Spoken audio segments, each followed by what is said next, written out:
E um dos nomes mais comentados aí durante essa semana foi do deputado Nicolas Ferreira. E nessa entrevista o também deputado federal Kim Kataguiri fala um pouco sobre esse jovem prodígio de apenas 28 anos que é o Nicolas Ferreira. Vamos dar uma olhadinha aí. Tem uma pessoa que eu sempre pergunto. Uma coisa que eu sempre esqueço de pedir, não esquece de dar um like nesse vídeo. E se você ainda não é inscrito, se inscreve no nosso canal para ajudar a gente a crescer aí. Valeu? Pergunto para todo mundo. Já perguntei para o André, pergunto para todo mundo. O que vocês acham do, não para presidente, assim, da política, de como ele é, do Nicolas Ferreira? Porque ele é polêmico, ele tá lá sempre defendendo, ele tem uma linha, né, totalmente bolsonarista. O que vocês acham? O Nicolas Ferreira, lembrando que o pessoal vem cogitando muito o nome dele para uma futura presidência, né, já que para ser candidato a presidente, a pessoa deve ter no mínimo 35 anos, e o Nicolas tem apenas 28 anos. Inclusive já anda se falando aí, tem boatos e estão querendo votar um projeto para diminuir essa idade, para que pessoas de até 30 anos possam concorrer à presidência. Para que então nas próximas eleições o Nicolas possa concorrer, que seria em 2026. Em relação aos projetos, em relação à política do Nicolas? Olha, eu acho o seguinte, primeiro, eu já tive vários embates com o Nicolas, né? O Nicolas ele já foi condenado por me acusar de fazer rachadinha e teve que pagar multa e pedir desculpa, né? Durante a eleição de 2022, né? Apesar disso, né? Hoje é um cara que eu convivo no dia a dia, né? Converso bem, ele assumiu esse ano a presidência da Comissão de Educação.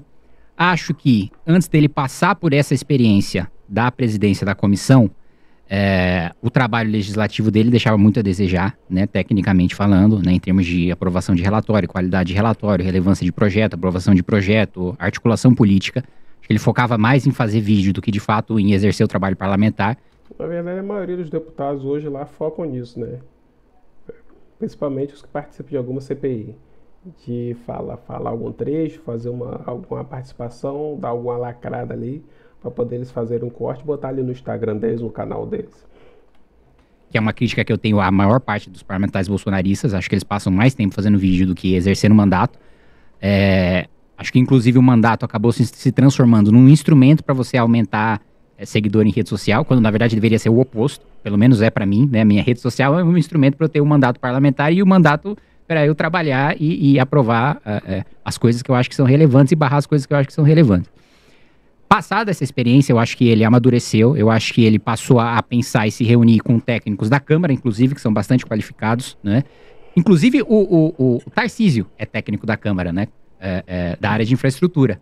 O Tarcísio, ele passou no IME, né? Teve a carreira militar lá como engenheiro e depois passou num dos concursos mais difíceis, que é o de consultor da Câmara lá na área de infraestrutura. Não sabia. Então, assim, tem gente muito boa, assim, tecnicamente na Câmara para você se reunir e fazer bons projetos, né? E acho que é dessa parte legislativa, de se aprofundar tecnicamente, de aprovar bons projetos, de conversar com todo mundo, né? Independentemente de partido político, para articular a aprovação. Acho que ele melhorou muito nesse sentido depois de passar por essa experiência da presidência. Que, de fato, é assim, ou você amadurece ou vai ser um grande desastre, né? Porque quando você é presidente... Eu fui em 2022, ou você abandona, né, a sua parcialidade e a sua ideologia ali no momento que você está sentado na cadeira e deixa para falar aquilo que você acredita, quando você fala, olha, eu estou deixando a presidência para assumir o vice e agora eu sou um deputado do outro lado da bancada e eu vou dar a minha opinião de deputado, não estou falando como presidente da comissão. Ou você não vai conseguir controlar o plenário. Segurar, ter o controle de plenário, ter o controle de quórum, ter o controle de aprovação, não aprovação, controle de pauta, não é fácil para o presidente de comissão. É mais fácil para o presidente da Câmara porque as pessoas temem o poder de retaliação que o presidente da Câmara tem. O presidente de comissão não tem poder de retaliação nenhum. Ou ele consegue construir um consenso, para ter paz no plenário e uma maioria para ter aprovação, né? Não precisa ter. É porque aquele plenário ali é um circo, né? Tô lembrando daquela CPI que o Ronaldinho Gaúcho participou. Cara, era só pergunta absurda que eles faziam. Cara, o Ronaldinho, tinha hora que ele fazia uma cara que dá pra você perceber que era cada pergunta idiota que ele simplesmente falava, vou manter em silêncio. Consenso para ter aprovação, porque basta ter maioria. Mas você precisa ter um consenso sobre a sua gestão, de que, olha, você vai colocar 1, 2, 3 projetos que você discorda. Você vai pautar esses projetos, ainda que você articule, e todo mundo sabe que você vai articular, para derrotar aqueles projetos, mas você vai pautar. Porque você está exercendo aquela função institucional. Então, ou você adota essa postura ou você vai ser engolido. Acho que ele adotou essa postura ao longo do tempo. Eu acho que ele tem amadurecido bastante também. Já tive poucos, né, embates de rede social, mas acho que ele tem amadurecido bastante. Eu acho que ele tem se mostrado de convicção, porque assim como o Centrão é um grande problema, né, o cara fisiologista que não acredita em nada, que só quer emenda, que tem um preço, e aí basta você pagar esse preço para esse cara, que ele vai ceder para o que você está pedindo para ele. Esse é o mal do país. Você também tem aqueles do rabo preso, e a direita do rabo preso, existe muito, que tem o rabo preso e não vai fazer as mudanças que você quer. Então a população foi lá, votou nesse cara para falar, para fazer, e não, isso aqui eu não posso. E aí chega uma hora o cara não pode fazer nada.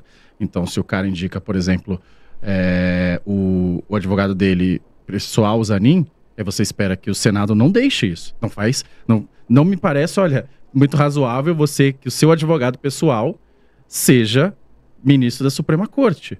Ou que um cara que tentou 2 vezes o concurso para juiz, que foi advogado do partido, seja ministro da Suprema Corte também. E os dois são hoje, né? Então, e daí você espera pelo menos, então tudo bem. Então agora aqueles caras que eu votei, que disse que faria a maior oposição, esses caras vão lá me defender. E muitas vezes não fazem isso. Então, eu acho que o Nicolas tem mostrado essa independência. Até na questão aqui da Prefeitura de São Paulo também, muita gente foi ali amando, de pedidos maiores, vamos apoiar o Ricardo Nunes, ainda que esse cara tenha tido a Marta Suplicy no secretariado dele, e ainda que ele tenha colocado um site lá com política transgênera. Vamos apoiar esse cara porque a gente precisa apoiar esse cara por causa de acordos maiores. E ele foi lá e falou, cara, não, não vou apoiar e tal. Então acho que em algum desses momentos tem se mostrado independente. E é isso, a gente... O Nicolas, ele se elegeu, foi um dos deputados mais votados, ele se elegeu com a imagem do bolsonarismo, né? Ele usou muito a imagem do Bolsonaro para elevar a imagem dele, mas agora até que ele tem se desvinculado bastante do Bolsonaro. Também, depois do Bolsonaro perder bastante popularidade, né? Eu acho que não seria um bom negócio se manter totalmente fiel à imagem do Bolsonaro, né? A gente precisa dos parlamentares que de fato vão chegar lá e vão defender as pautas que se propuseram. E a gente sabe que é muito difícil. Você fica muito tempo lá, o cara simplesmente começa a trabalhar não mais para a população, mas apenas para manter a sua reeleição e quem são os grupos de interesse que ele vai ter que agradar. Então, é isso. Eu acho que ele tem amadurecido bastante e tem se mostrado, sem dúvida, não dá para discutir que é uma nova liderança. Assim, a capacidade que o Nicolas tem de mobilização é impressionante, é muito grande. Não tem como negar isso daí. Tem uma pessoa que eu que a maioria dos deputados fazem, né? Eles não trabalham pela população, eles trabalham pela própria reeleição. Essa é a verdade. Se quer seguir aqui, dá um like, tamo junto.